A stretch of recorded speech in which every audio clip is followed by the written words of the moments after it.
Hello everyone. Welcome to the first lecture on Big Data Analytics. In today's session, we are going to learn about types of digital data, which is one of the fundamental concepts in Big Data Analytics. Before understanding Big Data technologies such as Hadoop or Spark, it is important to understand the different forms of data that organizations collect and analyze. In this lecture, we will discuss Introduction to Digital Data, Structured Data, Unstructured Data, Semi-structured Data, difference between structured and semi-structured data. So, today our main focus will be understanding digital data and structured data. Let us begin with the concept of digital data. Digital data is any information that is stored electronically, unlike traditional paper records. Digital data is stored in computers, mobile devices, cloud storage, or databases. Examples of digital data include text documents, images, videos, emails, audio, recordings, bank transactions, hospital records, and social media posts. Over the last few decades, the amount of digital data has increased dramatically due to the widespread use of computers, the internet, smartphones, and social media. Say, for example, every WhatsApp messages we send generates digital data, and also every online purchases creates transaction and digital records, and also the hospital stores patients' information digitally, and social media platform stores photos, videos, and user interactions. Digital data can be classified into three categories such as structured data, unstructured data, and semi-structured data. Understanding these concepts help us choose the right storage systems and digital data analysis techniques. So, now let us understand structured data.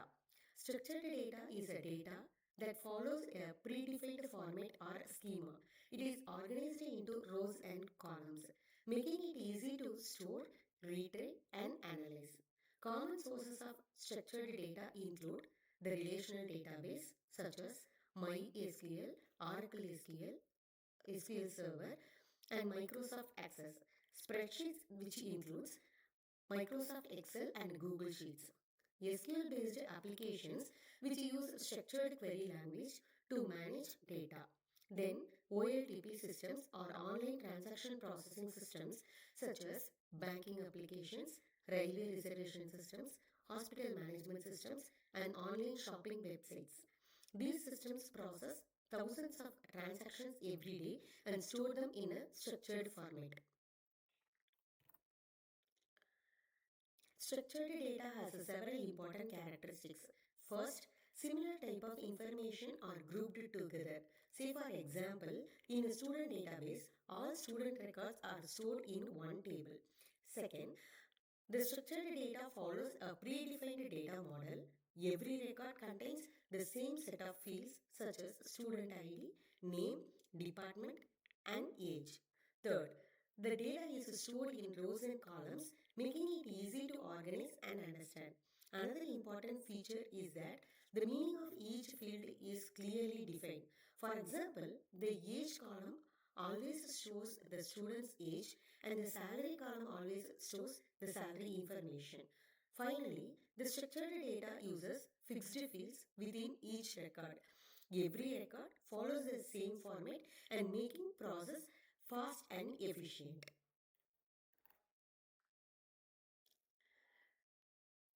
One of the biggest advantage of structured data is that it is easy to manage. First, the storage is simple because the data follows a consistent format, and then a security can be implemented effectively by controlling access to specific tables and records. Then, the structured databases are highly scalable, allowing organizations to store millions of records efficiently. Finally, updating and deleting records is straightforward using SQL command. For example, if an employee's salary may be changed, only one record needs to be updated without affecting the rest of the database. Another major advantage of structured data is the ease of retrieving information. Because the data follows a predefined structure, computers can quickly locate the required information. The first feature is information retrieval. Users can search for specific records using SQL queries. And then the feature is indexing and searching. An index works much like the index of a textbook. Instead of scanning every records, the database directly accesses the required information, making searches much faster.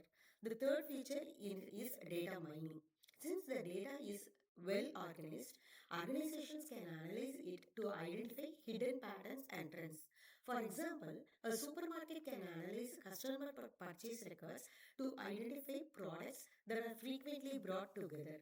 Finally, the business intelligence or BA tools such as Power BI and Tableau can generate dashboards, reports, and visualization from structured data. This helps organizations make informed business decisions.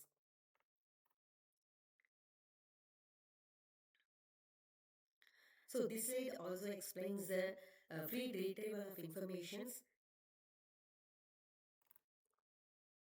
and to summarize, the structured data offers several important advantages to enable fast retrieval of information, efficient indexing and searching, easy data mining, and effective business intelligence operations.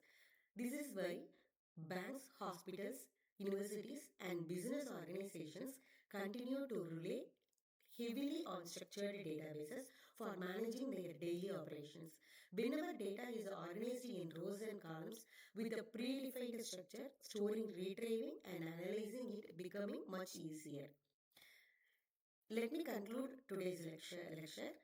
We learned that digital data is any information stored electronically and that it is classified into three types: structured, unstructured, and semi-structured data. We focused on structured data, which follows a predefined format and is stored in rows and columns. Its organized nature makes it easy to store, retrieve, update, search, and analyze. This is why structured data is widely used in applications such as banking, healthcare, education, and e-commerce.